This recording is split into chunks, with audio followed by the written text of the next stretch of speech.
Introduction. Art appropriation is a practice in which artists borrow elements from existing artworks to create new pieces with altered meanings. These techniques involves taking imagery, styles, or techniques from various sources and recontextualizing them in a new artistic context.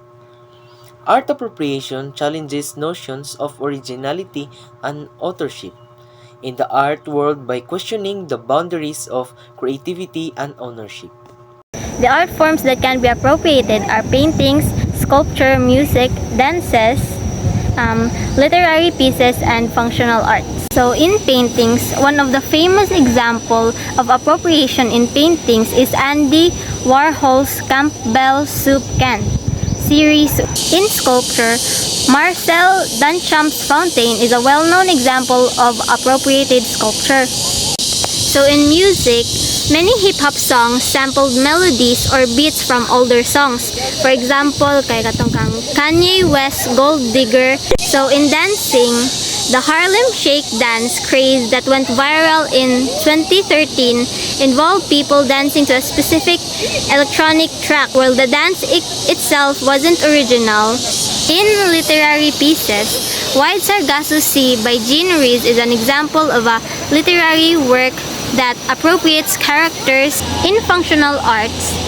Example of this is architecture, where architectural styles, motifs, or techniques can be appropriated to create buildings or structures that evoke certain emotions or convey particular messages. So, owning narratives. Owning narratives is an example of appropriation that is common way of sharing stories and in whatever purpose it may serve. So, like for example, in Banksy's street art, one of his most famous works is Balloon Girl on 2002, which depicts a young girl letting go of a heart-shaped balloon.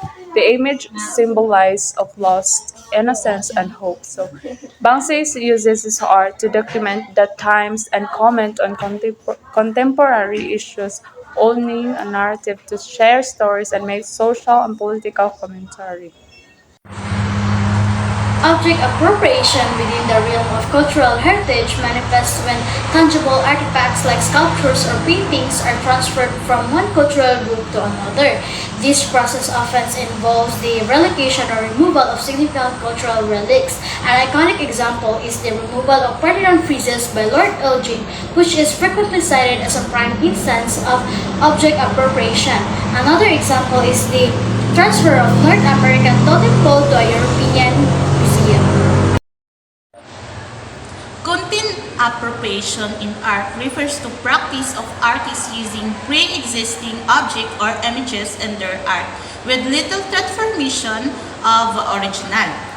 This can involve the use of photographs, paintings, sculpture, or any other form of art. Some example of artwork of content appropriation is Marcel Duchamp or LHOOQ in 1919. It's mean that the word is in itself a joke. Number two is Deborah Cash or Deborah Cash Jewish Chucky in 1992. Style appropriation refers to the act of adapting or using elements from another culture, typically without proper understanding or respect for its historical, social, or cultural significance. Example of style appropriation is the Native American headdresses. It holds significant cultural and spiritual meaning in Native American communities, have often been appropriated and worn as a fashion accessories without understanding their cultural significance. The second one is the American traditional clothing. Traditional Asian clothing like a kimono has been appropriated and worn as a costume or fashion statement without a proper understanding or respect for their cultural significance. The third one is the indigenous patterns and designs. It has been used by mainstream fashion brands without permission or recognition of their cultural origins, resulting in the commodification and dilution of these cultural elements.